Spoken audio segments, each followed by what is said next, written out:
next thing JT O'Sullivan had to say, so he had a lot of critiques for Kyle Shanahan, which is what I like about him, but he also had to point out areas where Kyle's play design worked, where the first read was open and Brock either missed the throw or went to a different read. It seemed like not a main takeaway, but a big takeaway from JT O'Sullivan in this particular game is that Brock was greedy, that there were guys open underneath, that if he were reading the play as most quarterbacks were taught, that he'd have examples of George Kittle open underneath where it should have been the first read, but he's going to the fade down the sideline, which is like, and if Kittle isn't open, you can still go to the fade. But if you go to if you're looking deep to short on these routes, you're never going to see these open receivers in front of you. And it seems like there were a lot of examples from this game of Brock passing up open 7-yard throws to attempt a lower percentage throw. Called him greedy. What do you think of that? I think Brock's getting mixed messages from Kyle. On one hand, Kyle draws up plays where he coaches and embeds the primary receiver to Brock, right? Where you should be able to throw to this guy at all times. But we've also seen Brock improvise and be able to get the ball out to MDM, right? Most dangerous man, closest guy to get the ball. We just need to make something happen. In those times, you've seen Kyle clearly frustrated, right? Because he doesn't understand that. And I don't believe he does. I don't think Kyle understands that, hey, sometimes it's okay to let your kid play in the paint. He doesn't know what he doesn't know. Let him do it. Let him find his way first before you start trying to streamline his process. I think Kyle is so hung tight on what he thinks good football looks like, especially when it comes to his plays, that in certain ways, Kyle can virtue signal to Brock to be able to go after explosives, right? To go after plays. I mean, one thing that I will say is that you can't tell a child to do something if that something isn't always readily available to them, right? So you can preach to Brock about hitting the underneath man and hitting the hot route, but every play doesn't have a hot route. Every play doesn't have an easy, accessible break-off play that Brock can get the ball out.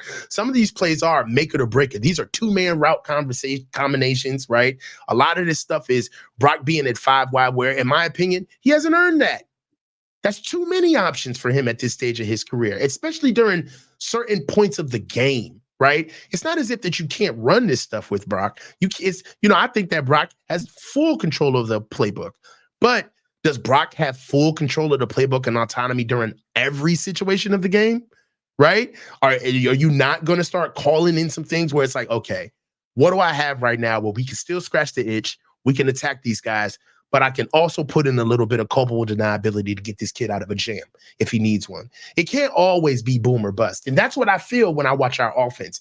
It's either the open man, that the ball is intended to, either gets the ball. If he doesn't, it's FUBAR. Right? It's almost, in a way, dipping into the Jimmy G years, where it was, if Jimmy G can just get the ball out, we're okay, right? If he can find his first guy, we're good.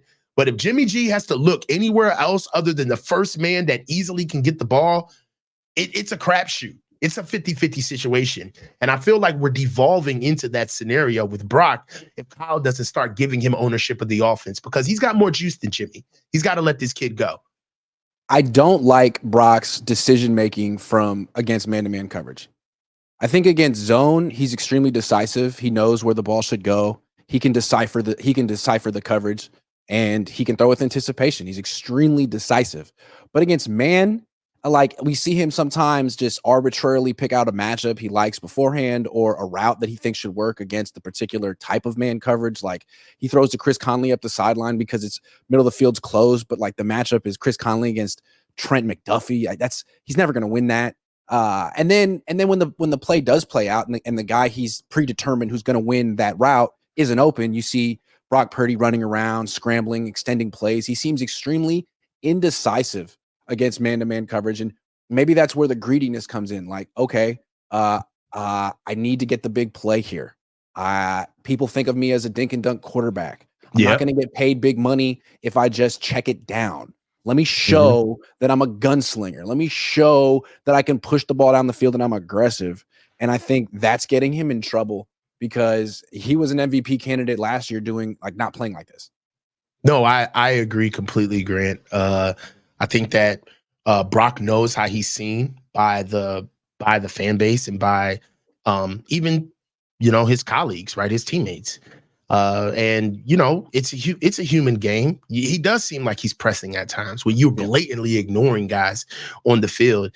And hey man, what's done in the dark is going to come to the light. Eventually, we're going to have to answer the can Brock Purdy make every throw on the field discussion, right? And I understand that it was really nice to say that when we were 100% healthy and we could literally do whatever we wanted on the field, even so much so that we run an offense that is not sound with no audibles and still made it to the Super Bowl. That should let you know how talented this team has been and how ridiculously odd that is for a team to have this much talent on offense, where you can literally not have parts of a professional offense that every team has and still find success. That doesn't make you a genius. It just makes you stupid. It finally got caught up with you. Like, that's what it is.